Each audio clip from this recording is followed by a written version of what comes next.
Guys, mag engine bay detailing tayo. Medyo mainit pero palag na yan. Ready lang natin yung mga kailangan.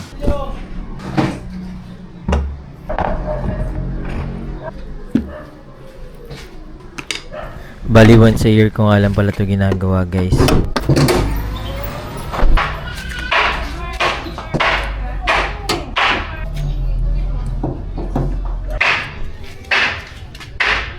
So yun guys, kung palagi mo naman nililinis at least once a year, alikabok lang naman yung madadatnan mo dyan, no? So from time to time, pinupunas-punasan ko din naman yan kapag may chine-check tayo or kinakalikot.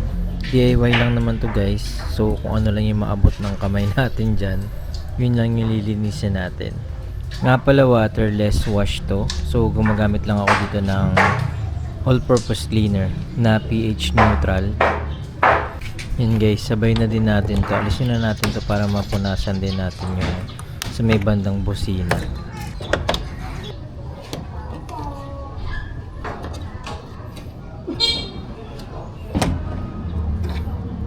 Ito naman malinis pa. Sa mga nagtatanong nga pala guys, ang busina ko is Mitsuba na Alpha 2. Budget meal lang.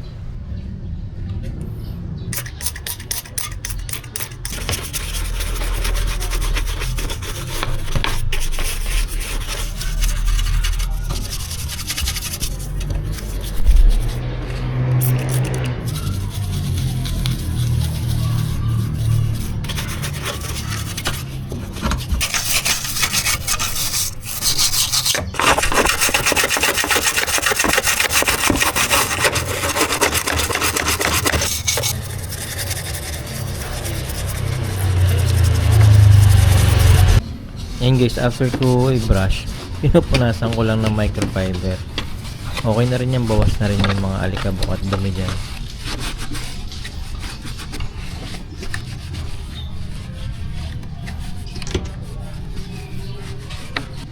Tingnan yung comparison guys. O diba? Bawas na rin talaga yung dumi. So ito, binababad ko na nga pala siya agad guys, kasi medyo madumi siya. Dirt collector to eh. Ang bilis kapitan ng alikabok na ito.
Itong hirap talaga nito linisin eh. So binabawasan ko na yung dumi dyan hanggat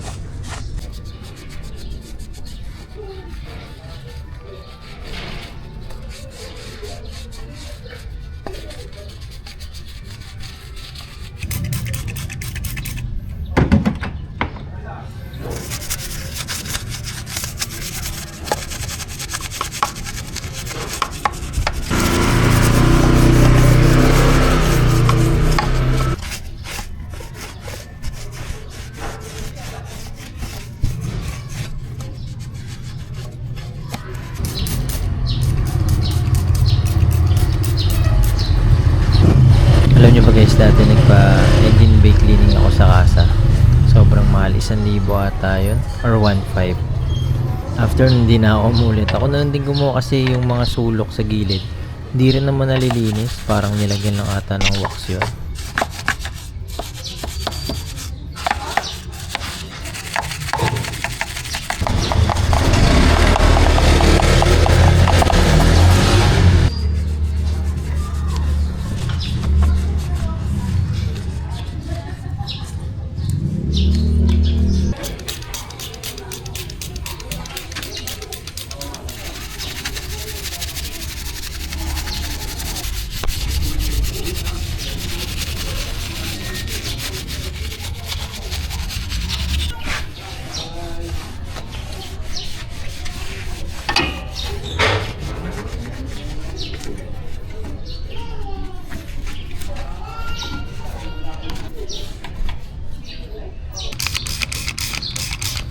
Ito guys, binabawasan ko na lang din kahit na tago siya.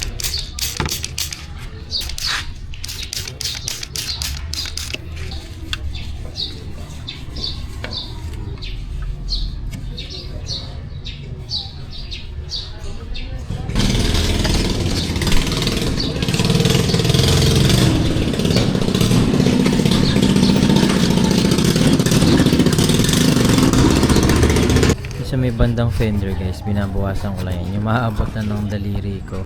Nga pala guys, may nilagay ako ditong isa footing ng mga lamesa na rubber, dinikit ko lang yan dyan.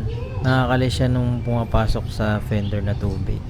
Huwag nyo tatakpan lahat ng butas, yung nakikita nyo lang na may water stain, yan, hindi na pumapasok ng tubig.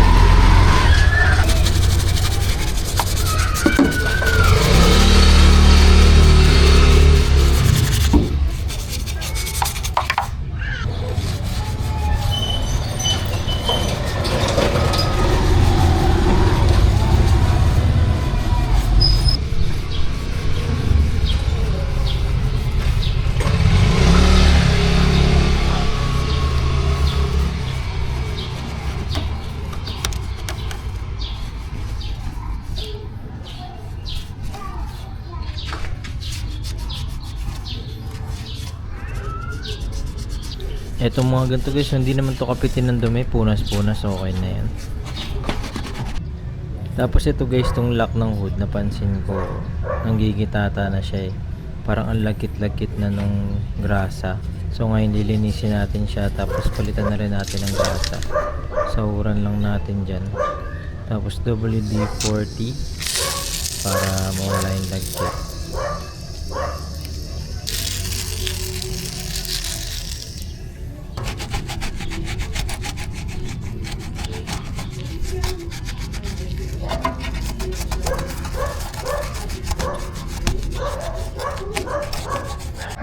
Tapos lagyan natin ng grasa. Make sure kung high temp, okay na siguro to, para hindi lang naman siya manuyo.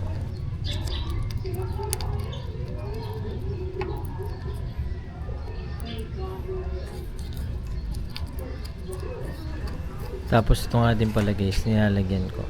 Maganda yung kulay blue, wala kasi akong mahanap nun. Ito kasi medyo brown, parang kulay kalawang tuloy. Pero okay na muna yan kaysa sa wala. So lagayan nyo yung ganito nyo guys, yung sa may suspension. Pangat kasi yan pag nagkalawang. So ito sa akin, inalagaan ko kasi baka hindi na makashoot yung damper ng coilovers natin pag kinalawang sa loob. Tapos ito, bawas lang din ang alikabok. Nanonood na dun sa pinaka cover.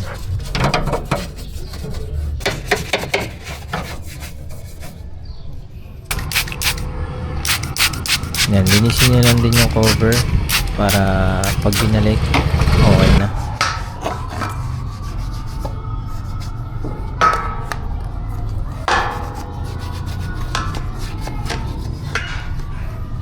Ito rin pala guys, sinabay ko na. Natatanggal lang pala to dito, weather strip. Sobrang dumi na nung pinaka alulod na yan. Marami ng alikabok, may mga dahon-dahon pa. So baka bumara yun sa loob. Linisin na lang din natin.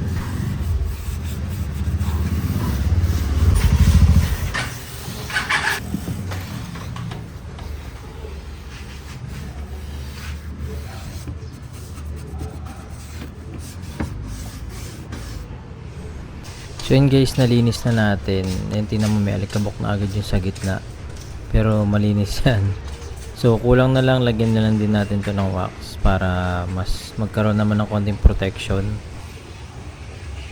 Since pH neutral lang yung chemical na ginamit natin guys, di niya naalis yung mga ganito.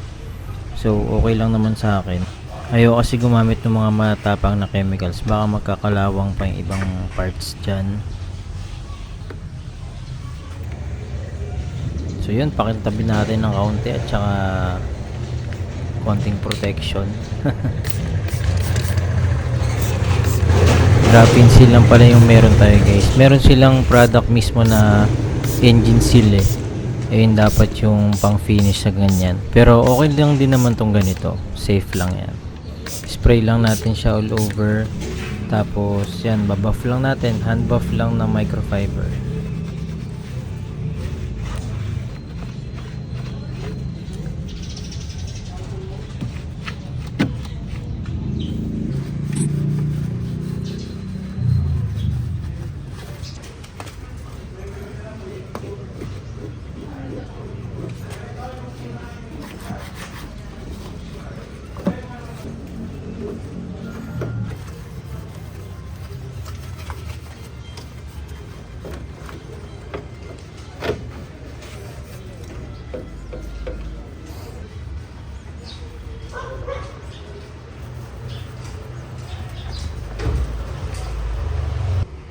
So ito na guys yung result, nalagyan na din natin siya ng protection.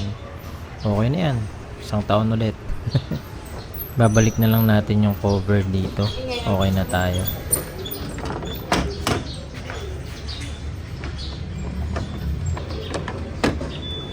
I-align nyo lang guys, tapos kita nyo naman yung mga butas, sakto na yan.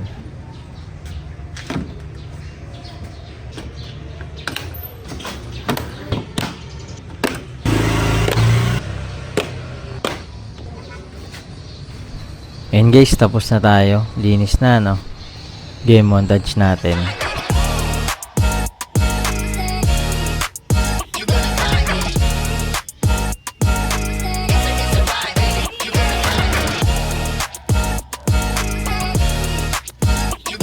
So guys, tapos na tayo.